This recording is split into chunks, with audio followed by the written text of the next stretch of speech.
Hello guys, welcome back to my channel. आज जो है हम यूनिट सेकंड का इम्पॉर्टेंट टॉपिक करने जा रहे हैं, जो कि है हमारी फ़िलॉसफी, सांख्य फ़िलॉसफी। ये जो है कहीं जगह पर संख्या फ़िलॉसफी बोली जाती है, कहीं जगह पर संख्या फ़िलॉसफी बोली जाती है। तो ये दोनों वर्ड से मिल जाती हैं, ठीक है। चाहे आप इसको संख्या बोलो, चाहे आपको इसको सांख्य फ़िलॉसफी बोलो, दोनों ही सेम है। बीएड पॉइंट ऑफ व्यू से ये क्वेश्चंस बार बार पूछे जाते हैं। जितने भी फिलॉसफीज़ हैं, चाहे वो इंडियन फिलॉसफी है, चाहे वो वेस्टर्न फिलॉसफी है, बहुत इंपॉर्टेंट है। तो आज जो है हम फर्स्ट इंडियन फिलॉसफी करने जा रहे हैं, जो कि है सांख्य फिलॉसफी। चलिए आइए शुरू करते हैं। उससे पहले अगर अभी तक आपने चैनल को सब्सक्राइब नहीं किया है तो सब्सक्राइब कर दीजिए, बेल आइकन को प्रेस कर दीजिए, जिससे आने वाली न्यू वीडियोज़ की नोटिफिकेशन आपको टाइम पर मिल जाए। देखो, सबसे पहले इंट्रोडक्शन देखते हैं। संख्या फिलॉसफी क्या है? ये एक वर्ड से डिराइव्ड हुई है, जिसको बोलते हैं हम संख्या, ठीक है। इसका मतलब क्या होता है? नंबर। ये एक नंबर के रिप्रेजेंट करती है। अब इसमें क्या होता है कि इसका जो नेम निकल कर आया है, ये नेम निकल कर आया है तत्व से। 25 तत्व होते हैं, 25 ट्रू प्रिंसिपल्स होते हैं, जिनको हम तत्व बोलते हैं। और इसमें सांख्य फिलॉसफी ने रिड्यूस करके दो एंटिटीज़ को इम्पॉर्टेंस दी है, जो कि हैं दो तत्व हैं, जिसको हम बोलते हैं पुरुषवा और जिसको हम दूसरा बोलते हैं प्रकृति, ठीक है। पुरुषा का मतलब होता है सोल, जो हमारी अंतरात्मा होती है, और प्रकृति मतलब जो मैटर, जो आपके आसपास जो प्रकृति है। प्रकृति मैनिफेस्ट 23 तत्व, प्रकृति ने जो है 23 तत्व जो है मैनिफेस्ट किए हुए हैं। इस सांख्य फिलॉसफी के जो फाउंडर हैं वो सेज कपिल हैं। उसके बाद जो सांख्य फिलॉसफी है is the one of the sixth orthodox है schools of Indian Hindu philosophy. Hindu philosophy की सबसे जो 6th नंबर पर जो फिलॉसफी आती है वो सांख्या की आती है। सांख्या का जो इंडियन स्कूल ऑफ फिलॉसफी है 6 ऑर्थोडॉक्स पर आता है। अब ये जो है ना 6 ऑर्थोडॉक्स के अंदर कैसे आता है, ये सबसे लास्ट में आता है। स्टार्टिंग से फिलॉसफीज चलती हैं या स्टार्टिंग से ऑर्थोडॉक्स हैं, तो उसमें ही आता है, ठीक है। अब ये जो है सांख्य फिलॉसफी, इसका मतलब होता है कि ट्रू नॉलेज या फिर डिवाइन नॉलेज, ठीक है। जहाँ पर सांख्या का मतलब होता है कि एक ऐसी फिलॉसफी है जहाँ पे राइट नॉलेज मिलेगी। राइट नॉलेज का मतलब होता है कि यहाँ पर ये बताया जाता है, आप लोग ये एक्सपीरियंस करोगे कि पुरुषवा अलग है प्रकृति से, यानी सोल जो है वो मैटर से बिल्कुल अलग है। इट इज़ ऑल्सो कॉल्ड ज्ञान मार्ग और पाथ और नॉलेज। ये इसको हम ज्ञान मार्ग भी बोलते हैं या फिर पाथ और नॉलेज भी जो है बोलते हैं। सबसे इम्पॉर्टेंस जो है सांख्य फिलॉसफी में इसने यही दी है कि पुरुषवा जो है वो सेपरेट है प्रकृति से, ठीक है। संख्या ने ये रिकॉग्नाइज नहीं किया, ये नहीं बताया कि एग्जिस्टेंस ऑफ गॉड भी है। उसने सिर्फ ये बोला कि यहाँ पे जो वेदास हैं वही एक रिलायबल सोर्स होते हैं नॉलेज का, ज्ञान का सबसे इम्पॉर्टेंट सोर्स ही वही है। यहाँ पे गॉड का कोई एग्जिस्टेंस ही नहीं है। सांख्य फिलॉसफी ये बोलती आई है। ये जो फिलॉसफी थी फॉर्मुलेट की गई थी 7th सेंचुरी BC के अंदर, और इसका फाउंडर मैंने अभी बताया था कौन थे, जो सेज कपिल। सेज मतलब होता है साधु संत जो होते हैं, उनके नाम को बोला जाता है सेज, ठीक है। नेक्स्ट है ऑब्जेक्टिव्स ऑफ सांख्या। सांख्या के क्या ऑब्जेक्टिव्स हैं? सबसे पहला तो ऑब्जेक्टिव ही यही हो गया कि वो ये बताना चाहता है कि जो पुरुषवा है वो प्रकृति से बिल्कुल डिफरेंट है, अलग है। अब यहाँ से सबसे इम्पॉर्टेंट बात, इसकी जो इम्पॉर्टेंस है वो यही है, या ऑब्जेक्टिव जो है वो यही है कि इनको सेपरेट दिखाना, जिससे जो इंडिविजुअल है वो मोक्ष को प्राप्त हो सके, वो मोक्ष को अटेन कर सके। अकॉर्डिंग टू सांख्य फिलोसफी, पुरुषवा the pure conscious due to ignorance identifies itself with the product of Prakriti. अब वो इग्नोर करता है, जो पुरुषवा जो है ना, जो सोल है वो इग्नोर कर देती है इस सेपरेशन को। वो ये समझती है कि वो भी प्रकृति ही है, ठीक है। तो ये सेपरेशन बहुत ज़रूरी है उनको समझना, आइडेंटिफाई करना, बट वो इसको इग्नोर कर देती है, सच एज इंटेलेक्ट, बुद्धि और ईगो। और वो क्या समझ लेती है? प्रकृति समझ लेती है अपने आप को, उसके साथ मिक्स हो जाती है और उसको फिर ईगो आने लग जाता है। दिस रिजल्ट्स एंडलेस सफरिंग, और इसकी वजह से जो इंडिविजुअल पर्सन है, जो सोल है, अंदर आत्मा जो है वो फिर सफ़र करती है। However, once the realization arise, जब उसको रियलाइजेशन हो जाएगा सोल को कि पुरुषवा जो है वो प्रकृति से अलग है, तो जो पुरुषवा है उसको सेल्फ की जब नॉलेज होने लग जाएगी, उसको सेल्फ का पता लग जाएगा, तो उससे क्या होगा, उसको फ्रीडम मिलेगी और वहाँ से उसको मोक्ष जो है वो प्राप्त हो जाएगा, ठीक है। मोक्ष अटेन्ड बाय मेडिटेशन और अदर योगा प्रैक्टिसेस। और मोक्ष किसके थ्रू मिल सकता है? या तो मेडिटेशन के थ्रू या अदर जो योगा प्रैक्टिसेस होते हैं उनके थ्रू मोक्ष को जो है अटेन कर सकता है सोल, ठीक है। अब देखो, सबसे पहला ऑब्जेक्टिव्स जो है वो है ये कि understanding the dualistic nature of reality. अब यहाँ पर वो यही बोल रहा है कि सोल जो है वो अलग है और जो मैटर है वो अलग है। तो यहाँ पर रियलिटी को चेक करना सबसे इम्पॉर्टेंट प्रिंसिपल है कि यहाँ पर ड्युअलिस्टिक नेचर है रियलिटी के, बट अंडरस्टैंड करो कि दोनों ही अलग हैं। दो तत्व बताए गए हैं मेनली, ठीक है। टू अटेन लिबरेशन को अटेन करना, तो अल्टीमेट जो गोल होता है सांख्य फिलॉसफी का वो यही है कि लिबरेशन को अटेन करो from the cycle of birth की साइकिल और डेथ की साइकिल से बिल्कुल छुटकारा पाने का, मोक्ष प्राप्त करने का यहाँ पर मेन जो एम है वही बताया जाता है। और ये कैसे होगा, जब ये ट्रू नॉलेज जो है वो उनको पता लग जाएगी जो पुरुषवा है और जो आपका प्रकृति है वो डिस्टिंक्ट है, एक अलग एंटिटीज़ है, ठीक है। टू ओवरकम सफरिंग से ओवरकम करने के लिए, जब भी जैसे ही जो सोल है उसको पता लगेगा या उसको एक आइडेंटिफिकेशन होने लगेगा कि दोनों चीज़ें अलग हैं, जो कि वो मिस्टेकनली मिक्स कर चुका है, उसको नहीं समझ में आ रहा है, वो प्रकृति के साथ मिक्स हो चुका है सोल, तो उसकी वजह से उसको सफरिंग करनी पड़ी है। तब सफरिंग से ओवरकम करने के लिए ही यहाँ पर ये उसको जानना ज़रूरी है कि इंडिविजुअल को ये जानना मेनली ज़रूरी है कि वो पुरुषवा और प्रकृति जो है दोनों अलग हैं, ठीक है। तो उससे वो पीस शांति जो है वो पा सकता है। नेक्स्ट है सेल्फ रियलाइजेशन। अब यहाँ पर जैसे ही उनको पता लगता है तो सेल्फ रियलाइजेशन अपने आप होने लग जाती है, और जैसे ही सेल्फ रियलाइजेशन होगी तो वो मोक्ष को अचीव कर सकता है और साथ ही साथ वो एक पीसफुल एनवायरनमेंट में भी रह सकता है। अब देखो सबसे पहला नेक्स्ट जो है कैरेक्टरिस्टिक्स हैं। सबसे पहला हमारे पास जो है वो है इमोर्टल सोल। इमोर्टल सोल में क्या होता है कि एक ऐसी आत्मा होती है, सोल क्या है, एक ऐसी अंतरात्मा जिसको आप कहीं से भी किसी तरह से नुकसान नहीं पहुंचा सकते हो, डिस्ट्रक्ट नहीं कर सकते हो, उसको नाश नहीं कर सकते हो, उसका नाश है ही नहीं, वो सिर्फ एक अंतर आत्मा है और एक विटनेस कॉन्शियसनेस है, ठीक है। Pain and pleasure, body contact से उसको पेन फील होगा, प्रेशर फील होगा, अगर उसको फिजिकल एलिमेंट से वो अगर कांटेक्ट है, उसका कांटेक्ट है, तभी उसको पेन और प्रेशर फील होता है। नेक्स्ट है फॉर्मेशन ऑफ पर्सनैलिटीज़। अब यहाँ पे संख्या जो है वो 3 गुण की थ्योरीज पर बेस्ड है, और ये गुण जो है ह्यूमन की पर्सनैलिटी को प्रॉपर चेंज कर देते हैं। अब 3 गुण कौन से होते हैं ध्यान से समझना। पहला होता है सत्व, फिर होता है राजस, फिर होता है तमसास। अब देखो यहाँ पे सत्व जो गुण होता है उसमें आपको बहुत आप अच्छे हैं, पॉजिटिव नेचर के हैं, ठीक है, तो इसके अकॉर्डिंग ही ह्यूमन की पर्सनालिटी पता लगती है। राजस के अंदर आप एक्साइटेड हैं, आपके पास डिज़ायर है, कुछ काम कर रहे हैं। तमसास जो आप नेगेटिव हैं, बहुत ज़्यादा डार्क हैं, इग्नोरेंस है, नेगेटिविटी है आपके अंदर।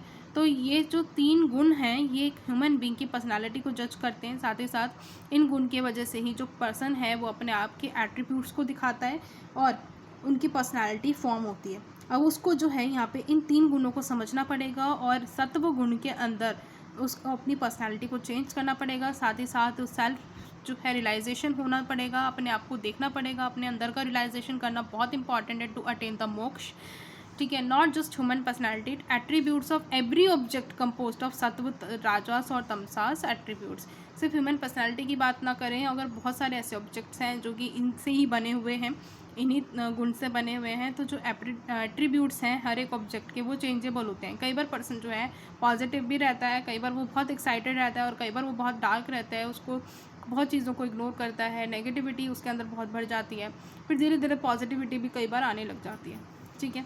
फिर नेक्स्ट जो है प्रकृति, ये एक अनदर मैटर है, ठीक है, जिसको हम प्रकृति बोलते हैं, मैटर बोलते हैं। जो हमारे आसपास की जितने भी एलिमेंट्स हैं, चाहे एयर है, वाटर है, साइट है, टच है, ये सारे के सारे प्रकृति के अंदर इन्वॉल्व होते हैं। उसके बाद जो नेक्स्ट है वो हमारा है मोक्ष।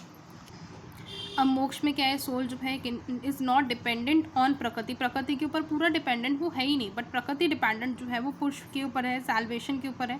सैल्वेशन का मतलब ही मोक्ष ही होता है, ठीक है। Ties understanding the basic difference, जैसे ही बेसिक डिफरेंस उनको पता लग जाएगा वैसे ही जो सोल है उसको मोक्ष प्राप्त हो जाएगा, सैल्वेशन जो है वो अटेन कर लेगा। नेक्स्ट है, अब देखो यहाँ पे सबसे इम्पॉर्टेंट पॉइंट, हमने ये फिलॉसफी तो समझ ली, अभी फिलॉसफी का एजुकेशनल इम्प्लीकेशन क्या है। सबसे पहला है एम ऑफ एजुकेशन। अब इसमें एम ऑफ एजुकेशन क्या है कि सैल्वेशन को अचीव करना, ठीक है। To achieve aim of salvation of student, should have self realisation, की पर्सन जो है, जो स्टूडेंट है, वो अपने आप को झांकें, अपने आप को देखें, अपने आप को रियलाइज़ करें। To attain self realisation is very important, बहुत इंपॉर्टेंट है कि उनकी बुद्धि जो है क्लीन रहे, पॉजिटिव रहे, सात्विक रहे। तो उनका सबसे इम्पॉर्टेंट एम ही एजुकेशन का ये है, ये बताने का, इस फिलॉसफी को समझाने का कि जो उनकी बुद्धि है वो क्लीन हो, पॉजिटिविटी रहे उनके माइंड के अंदर, और वो सात्विक पर्सन जो है वो बने, और साथ ही साथ सैल्वेशन को अचीव करें, और इस तरह की पर्सनैलिटी बनाएं, और बहुत सारी जो डिफरेंट स्किल्स है, उन स्किल्स को भी जो है अपने अंदर लेकर आएँ, बिल्डअप करें। फिर नेक्स्ट है करिकुलम। जैसे सांख्य फिलॉसफी जो है ड्वेल थ्योरी है, जहाँ पे सोल और मैटर दोनों की बात की जाती है। तो इसी तरह से जो ये फिलॉसफी है, इसने करिकुलम को भी कंसिस्ट किया हुआ है। ये बताया हुआ है कि वो स्पिरिचुअल भी हो सकता है करिकुलम, और मटेरियल भी होना चाहिए, क्योंकि यहाँ पर मटेरियल एक्सपेक्ट भी करिकुलम के अंदर होने चाहिए और स्पिरिचुअल एक्सपेक्ट भी करिकुलम के अंदर होने चाहिए। तो अब यहाँ पर डिफरेंट स्टेजेस ऑफ करिकुलम किस तरह से उसने डिस्क्राइब किया, तो देखते हैं। सबसे पहला है इन चाइल्डहुड के अंदर उनको जो है उनकी सेंस ऑर्गन्स की डेवलपमेंट होना बहुत ज़रूरी है, मोटर ऑर्गन्स की जो डेवलपमेंट है वो होना बहुत ज़रूरी है। तो इस वजह से स्टूडेंट को जो है इनिशियल स्टेज पर ये सिखाया जाता है कि किस तरह से टेस्ट आपको पता लगेगा, स्मेल का पता लगेगा, टच का पता लगेगा। तो यहाँ पर उनको इन सब के मीनिंग जो है वो बताए जाते हैं, और इस स्टेज के अंदर उनको जो है ऐसे सब्जेक्ट पढ़ाए जाते हैं जहाँ पर role of means and self sense, खुद के सेंस का जो है रोल होना चाहिए, उसको बताना चाहिए कि आपको सेल्फ किस तरह से पता लगना चाहिए। थोड़ा बहुत जो है यहाँ पर उनको सिखाया जाता है। अब इसमें कुछ सब्जेक्ट्स उनको जो है दिए जाते हैं, जैसे मैथ्स हो गया, लैंग्वेज हो गया, लॉजिक का या सोशल सब्जेक्ट का जो सब्जेक्ट है यहाँ पर इस करिकुलम के अंदर डाला जाता है इन चाइल्डहुड के अंदर। फिर इन द डेवलपमेंट स्टेज, अगर हम डेवलपमेंट स्टेज की बात कहें तो यहाँ पर जो है कॉन्सेप्ट सेल्फ का जो है, यहाँ पर सेल्फ के कॉन्सेप्ट को जो है इंपॉर्टेंस दी जाती है एडोलसेंस के टाइम पर, क्योंकि यहाँ पर जो बच्चा होता है वो एडोलसेंस के स्टेज पर होता है, उसको बहुत सारी चीज़ों की समझ हो जाती है, और यही ऐसी एक स्टेज होती है जहाँ पे जो बच्चा है या तो वो मोक्ष को जो है प्राप्त हो सकता है, या वो सेल्फ रियलाइजेशन कर सकता है, या बिल्कुल ही डाउन जा सकता है।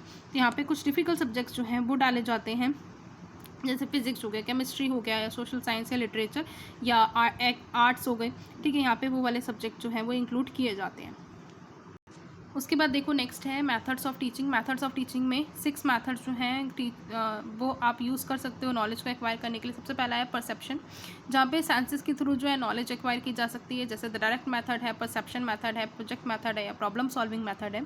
फिर है इन्फरेंस, जहाँ पर ड्राइंग से कंक्लूजन निकाले जा सकते हैं, drawing conclusions from some previous knowledge और एक्सपीरियंस, जहाँ पर आप जो है कंक्लूजन्स को ड्रॉ कर सकते हो जो प्रीवियस पहले के जो एक्सपीरियंसेस हैं उनके थ्रू।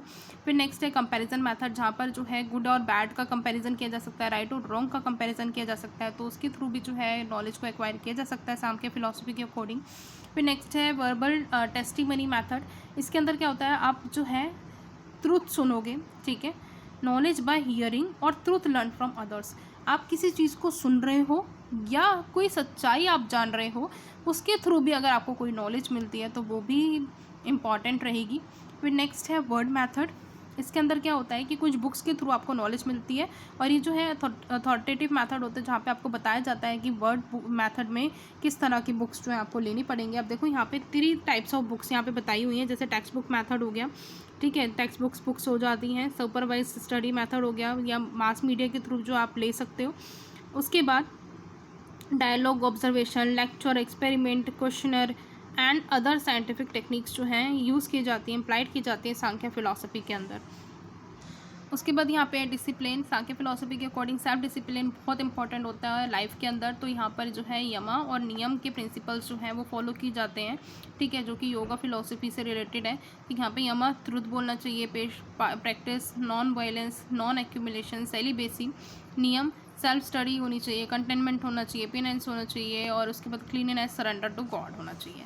उसके बाद नेक्स्ट है रोल ऑफ अ टीचर। अब टीचर का रोल क्या होगा, उनको परफेक्ट नॉलेज देगी, सोल और प्रकृति बिल्कुल अलग हैं, और आप किस तरह से सैल्वेशन को अचीव कर सकते हो through meditation and other yoga practice के थ्रू कर सकते हो। साथ ही साथ अपने अंदर एक सात्विक जो इन्वायरमेंट है, सात्विक जो गुण है उसको इनबिल्ट करो, ठीक है। टीचर जो है इनकैपेबल नहीं होनी चाहिए, प्रॉपर कैपेबल होनी चाहिए कि वो परफेक्ट नॉलेज जो है उसको दे सके, स्टूडेंट्स को सेटिस्फाई कर सकें जो स्टूडेंट्स की क्यूरोसिटी है। रोल ऑफ अ स्टूडेंट, अब यहाँ पे स्टूडेंट का रोल क्या होगा कि यहाँ पे वो जो है जितने भी डिसिप्लिन्स के यहाँ पे यमा और नियम के मेथड्स जो बताए हुए हैं तो वो उनको फॉलो करें, रेगुलर प्रैक्टिस करें योगा की, और सात्विक बुद्धि रखें, क्लीन बुद्धि होनी चाहिए, पॉजिटिविटी होनी चाहिए उनके माइंड के अंदर। तो यहाँ पर स्टूडेंट का मेन रोल यही रहेगा। ठीक है, अब यहाँ पर जो है हमने डीपली इस कॉन्सेप्ट को क्लियर किया है, इस फिलॉसफी को क्लियर किया है। 16 मार्क्स के अकॉर्डिंग भी अगर आप लिखना चाहते हो तो बहुत इनफ मैटर है, आप आराम से क्वेश्चंस लिख सकते हो, अटैम्प्ट कर सकते हो। साथ ही साथ 4 मार्कर में भी अगर आ जाते हैं फिलॉसफी तो आप उसको भी जो है आराम से लिख सकते हो। यहाँ पे जो आज हमने डिस्कस किया वो हमने फ़िलॉसफी के बारे में डिस्कस किया, उसके एजुकेशनल इम्प्लीकेशन के बारे में जो है डिस्कस किया, करैक्टरिस्टिक्स पता करें। ठीक है, तो मेन जो ये फ़िलॉसफी है इसका मेन जो मोटिव है वो सैल्वेशन को अचीव करना है, और ये बताना है कि पुरुषा और प्रकृति विच मीन्स सोल और matter, they both are different. अगर आप इसको समझ लिया तो उसके बाद किसी भी जो आपकी एंडलेस सफरिंग्स हैं, जिससे आप बहुत गुजर रहे हो, बहुत सारी पीड़ा में हो, तो वो जो पीड़ा है वो कम हो जाएगी, वो ख़त्म हो जाएगी, आपको हैप्पीनेस अचीव हो जाएगी, बुद्धि क्लीन हो जाएगी, अगर हम इस चीज़ को समझ लें कि हम जो है सोल जो है वो प्रकृति से अलग है। ठीक है, मैटर से अलग है। सो आज जो है हम यहाँ सांख्य फिलॉसफी करेंगे, नेक्स्ट वीडियो में हम जो है नेक्स्ट फिलॉसफी करेंगे और आगे का जो भी टॉपिक है उसको क्लियर करेंगे। सो मिलते हैं नेक्स्ट वीडियो में। अगर आपने चैनल को सब्सक्राइब नहीं किया तो कर दीजिए, वीडियो पसंद आई हो तो लाइक कर दीजिए और शेयर करिए अपने और भी फ्रेंड्स के साथ। मिलते हैं नेक्स्ट वीडियो में, बाय बाय।